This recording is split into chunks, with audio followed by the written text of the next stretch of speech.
How to succeed, 10 top tips for suppliers. Okay.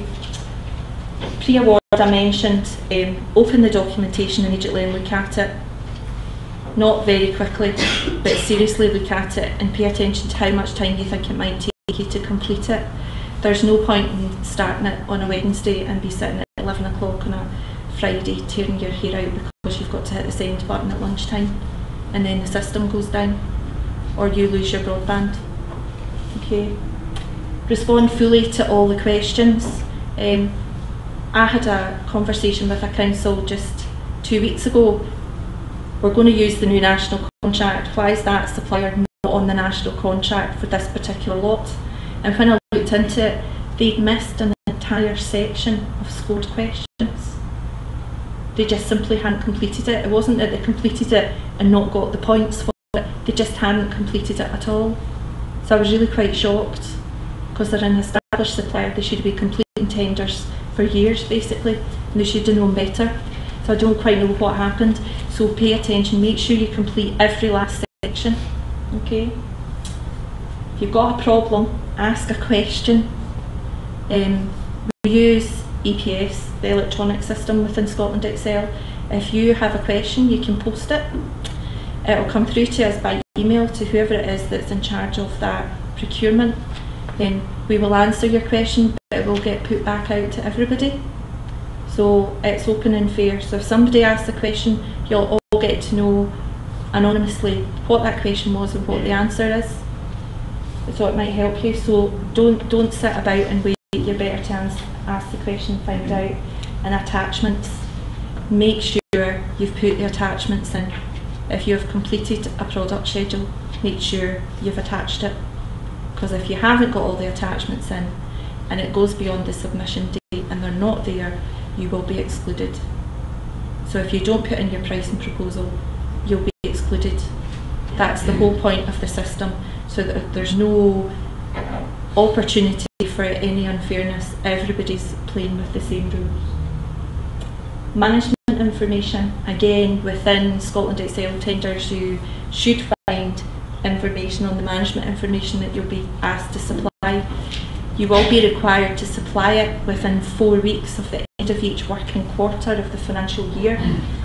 We then have an awful lot of work to do with that information, and we provide reports right up to chief executive level, and that's your chance for us to see how well the contract's doing, how much spend's going through it, and how good the suppliers are, and the level of savings that are being achieved. It is a term and condition, you're obliged to comply with it if you do win any work from the contractor framework that we put out. So that's going to tighten up a lot more, starting basically from now, because at the moment it's 2 lakhs. All we need is the invoice information. We just need what you charged, what for, when, and for how many. It's very simple and straightforward, but it can be a little bit like drawn teeth sometimes, but you are obliged to provide it. Post-award, once you get the good news and you get your acceptance letter, you don't just sit back and assume that all the local authorities are going to come running along and place lots of orders with you. I've had lots of conversations with suppliers about that. You still need to use your sales skills. You need to make sure you're talking to the right person. If you were previously supplying to a local authority or the NHS or whatever, you should know what the game plan is, and if there's any tender work being done, you should have been part of that. So if you have won some business on the framework, you need to go and find it. You still need to talk to everybody you were currently speaking to and the people that you weren't talking to, who maybe have not used you before, and they should possibly be some of your first targets.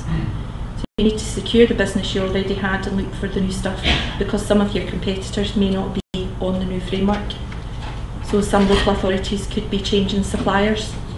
So don't sit back and wait for it to come along.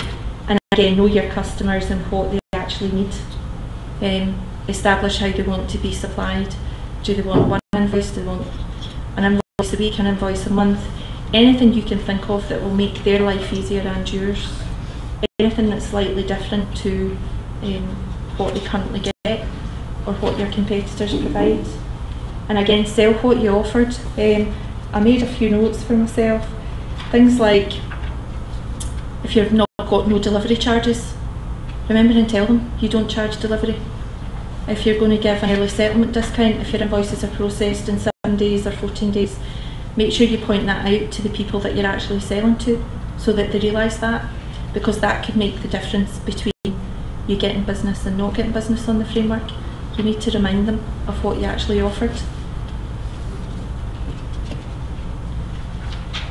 And where do you find support? Just about everybody has spoken about these already. Public Contracts Scotland, let me see, I made a few notes for you on this as well. I had a look on your website for suppliers. There is in the info centre, there is a tendering for public contract guide within the publications heading. Our own website, have a prowl through it. There is stuff on there, everything from identifying opportunities to even marketing yourselves. Zoe mentioned the procurement journey. You'll find that within the Scottish Procurement Directorate. It is a step-by-step journey, and each authority is currently adopting that as part of the procurement reform programme. So it's worth taking a look at it, and it will help you understand why you go through the process that you do, and you'll have a bit more of a clearer vision of what's actually happening. And the Supplier Development Programme, there's now 23 partners to the Supplier Development Programme, including third sector, and that was mentioned earlier on as well. So third sector, social economy division of the Scottish Government. Now all of these local authority areas, all 23 of them, they all host various events via the Supplier Development Programme, and I've got one of my colleagues to check this morning. There is a Meet the Buyer event on the 9th of June at the Royal Concert Hall in Glasgow. There's tomorrow Tender Ready in 10 Steps at Motherwell College. It's on again the 5th and the 12th of May. So if you go on to Supplier Development Programme and the Go To Events section, you'll get a whole, there's just a huge list of work that's going on across the whole of Scotland.